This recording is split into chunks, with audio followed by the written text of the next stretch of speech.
Tyler Perry is so full of crap, talking about, oh, well, I did it to pay homage to my sisters, my aunts, her mothers, grandmothers. If that was the case, you did that 30 movies ago, talking about some representation of the reality. First of all, even if that's the case, do you think a woman who's working 2 jobs to support her children, stressed, depressed, can't even afford to send them lunch money, eviction notice on their door, wants to come home, turn the TV on, and seeing a movie that projects her entire life? A terrible ending at that? Now, representation does matter, but you can also do that in a positive light. The only time you try to do a comedic relief movie is when you do a Medea movie that you're the lead in. Especially with Taraji coming on here saying that people don't pay her enough, but that you paid her enough, and she appreciates that. Of course she's gonna do a movie for you. The only one that's paying her. To minimize her entire catalog, stress, and depressed movies is not even fair to her as an actress. Ain't it wild how Tyler Perry always puts on this big, shiny front about uplifting Black women and giving back to the community, but behind the scenes, the story ain't adding up. He's constantly praised for being a champion of Black voices, yet the internet's been buzzing for years with people claiming he's been low-key, holding those same voices back. And just when it seems like he might turn the page, boom, he gets exposed again, this time by none other than his own mixed-race son, who's got folks raising their eyebrows. Tyler can't seem to dodge the drama, and the receipts are stacking. Monique, Christian Keys, and Brandon J have all been saying the same thing. Tyler allegedly wants full control, and if you don't play by his rules, you're out, straight up blackballed. People still haven't forgotten how he allegedly treated Monique, and now the streets are talking about what he did to Taraji P. Henson. Word is, after their new movie Straw dropped, Tyler left Taraji hanging and did her real dirty. And the whispers are only getting louder. The reviews for Straw weren't just bad, they were brutal. And Taraji P. Henson, the lead star, still caught heat. So just imagine what the rest of the cast and crew, those without her level of fame, allegedly had to deal with. A lot of folks probably stayed quiet out of fear, worried about losing future work if they spoke up. And don't forget, right before all this heat hit the fan, Tyler Perry jumped on stage bragging about how he made more Black millionaires than any other studio in LA. That wasn't random. I can tell you this, I have made more Black billionaires, hear me when I say this, than any studio in this city combined, because I'm making footprint. He saw the storm coming and tried to flip the narrative before folks could expose him, painting himself like some kind of hero just so people would think they're just trying to tear down another successful Black man. But let's be real, everybody can't be lying. Sure, Tyler's done some good, even generous things, but that doesn't erase all the shady stuff people keep bringing up. The truth is, there's still no solid proof that the image we see online, the kind, generous mogul, is the full story. Especially when so many of his movies keep pushing the same tired, messy portrayals that drag down Black women's education, success, and status. And guess what? This same messy formula is still all over his recent shows like The Oval, Ruthless, Sisters, and Beauty in Black. It's always the same tired storylines. Black women are either broke single moms barely hanging on, or they're powerful and successful, but painted as cold, manipulative, addicted, or just plain evil when they're around successful Black men. Then comes the twist. Those men always seem ready to drop them fast and chase after a white or racially ambiguous woman, like that's the ultimate prize. Meanwhile, the angry Black woman suddenly finds love in the arms of a humble blue-collar guy she overlooked. That's the pattern, over and over again. And when it's time to throw in some laughs, who does Perry cast in the funny woman roles? Himself, dressed up wig and all, like there's no space for real Black actresses to be both funny and respected. Even with Taraji's long history of working with Tyler, the same trend keeps showing up. In The Family That Prays, she plays a powerful Black woman married to a construction worker, only to end up cheating with her white boss. And let's not forget I Can Do Bad All By Myself. Same type of vibe. It's like he just keeps recycling these stories and folks are starting to notice. Let's talk about I Can Do Bad All By Myself. The lead is a successful Black woman, right? But who does she fall for? A jobless immigrant living in her basement with nowhere else to go. Like, seriously? And don't even get started on Acrimony. That movie was pure chaos. What do you mean Taraji's character gets dragged through hell by her man only to end up dead with no happy ending? After all that pain and betrayal? Look, nobody's saying stories like this never happen, but why is it always the black woman who's got to suffer the worst? Tyler Perry hates black women, and I'm not saying allegedly because the proof is in the pudding. It is becoming more evident that Tyler only sees black women as hardworking, struggling rape victims that of course one day are going to be rescued by a blue-collared black man. Managed to make billions of dollars off the backs of black female pain, and I'm sick of it. Over and over again, it's like struggle is her only storyline.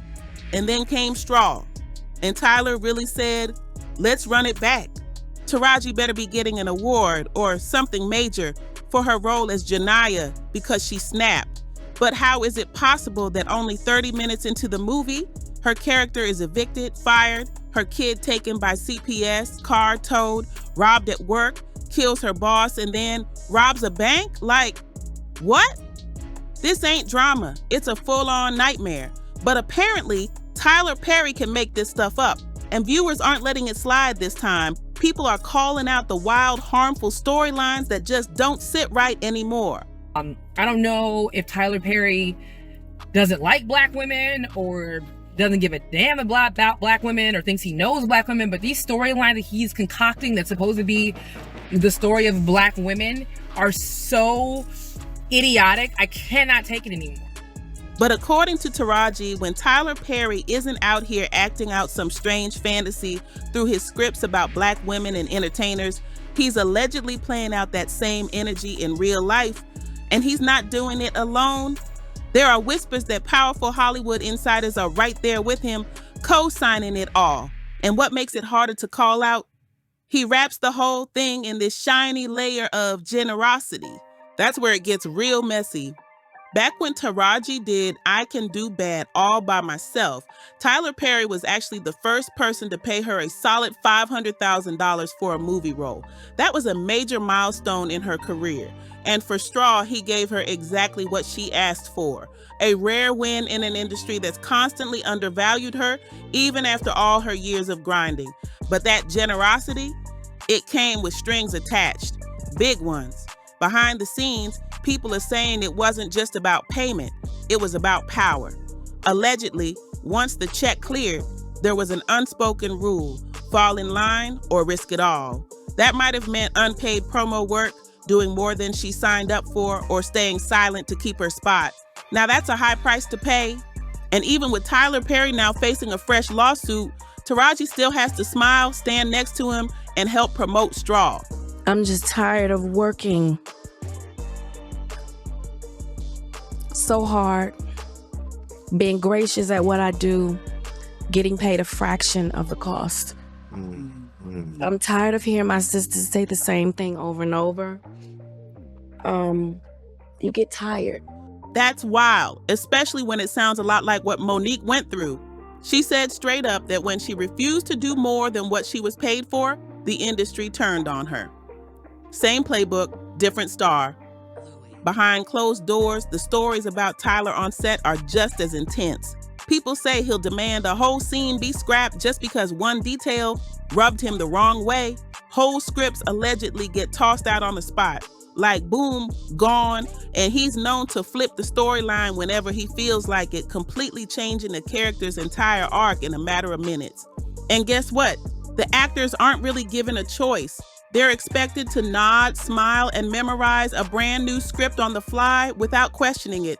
No matter how wild the change is, you go along with it or risk getting cut. Mr. Perry comes in, everything changes. So we literally run the entire episode for him and he hates it. Does that mean I have to learn a whole new script? Yes, that's what it means. Mr. Perry on the spot starts rewriting the entire script and he's feeding me the lines to say, and the director is kind of standing on the side like, you better do it because if not, they will fire you. That's the kind of control we're talking about here. And when Tyler Perry isn't allegedly controlling the women on set, it's the men who are saying they felt cornered and uncomfortable too. Remember that whole situation with Christian Keys? Yep, he didn't stay quiet for nothing. Word is, he tried to speak out about feeling violated, but industry pressure kept things hush-hush. Now, it looks like more people are following his lead. Most recently, Derek Dixon, an actor from Tyler Perry's show The Oval, has dropped a bombshell $260 million lawsuit against him. The allegations: creating a toxic work environment and making inappropriate advances toward him. That's not some small claim. That's a serious accusation with a dollar sign that screams, "I'm not playing." Derek reportedly knew just how powerful Tyler was in Hollywood. He felt trapped, like rejecting him directly would have meant career suicide. So he stayed silent, fearing he'd lose everything he worked for if he ever spoke up about the alleged sexual harassment. And for a long time he did. But that silence, it came with stress, fear, and emotional weight that he says he carried every single day on set. Now, Tyler Perry has come out with statements trying to clean up the mess, saying that his movies are made to uplift and give voice to struggling Black women. I say nothing to those people who think that my films focus on the struggle of Black women, because they're right, it does. I'm in doing this. Let me tell you something. If I get an opportunity to put a Black woman on screen for people to see them in love, in happy, in joy, in pain, in struggle, what I'm doing is a service to all people, so that people will know that Black women are not just strong and one thing. They are all things, and they go through all of these different things. So to have an opportunity to be able to paint all of these pictures and all sides of it, something that I'm paying homage to my mother, to my aunt, to my sisters, and friends and cousins, and the things that they all went through. So that's what I would say to them. But people are starting to question if those messages on screen are just a distraction from what's happening off camera. And with more voices coming forward, that image of generosity he's built might be crumbling faster than he thought. Now, some folks are claiming this current lawsuit is just a shakedown, trying to dim Tyler Perry's shine right after the success of Straw and a few other big projects. But come on now, how many times can we keep saying it's just people trying to bring down a successful Black man? Like we said before, everybody ain't lying. Too many voices, too many patterns, too many stories. Sure, Tyler's done some good things, that's facts. But a lot of people are also saying he's done a lot of harm along the way, and now the ones who were hurt are finally speaking up. It's starting to look like the Black community has been in a toxic cycle with Tyler Perry for years, loving his message but ignoring the mess. Maybe it's time to let it go. People have been side-eyeing him for a while now, and not because of his sexuality. Nobody cares if he's gay or not. The weird energy, that comes from how he allegedly treats folks behind the scenes. And that's what people are finally talking about loud and clear. You know what's always rubbed me the wrong way? The way Tyler Perry keeps recycling the same tired image of Black women in his films, always struggling, always abused, always in pain. It's like suffering is the only storyline he knows how to write for us. After seeing it over and over, I had to tap out. The love for his work, it faded real quick. And let's be honest, Tyler Perry has the perfect audience to survive all these allegations. Church folks, you know the ones. They'll pray over anything and ride for him no matter what, even if the truth is staring them in the face. But seriously, what do y'all think about the way he portrays Black women in his movies? Are you tired of the never-ending struggle bus storyline? Cause it's exhausting. Drop your thoughts in the comments, hit that like button, and don't forget to subscribe, cause this drama, it's far from over. More teas coming and you don't want to miss it. Catch you next time, baddies.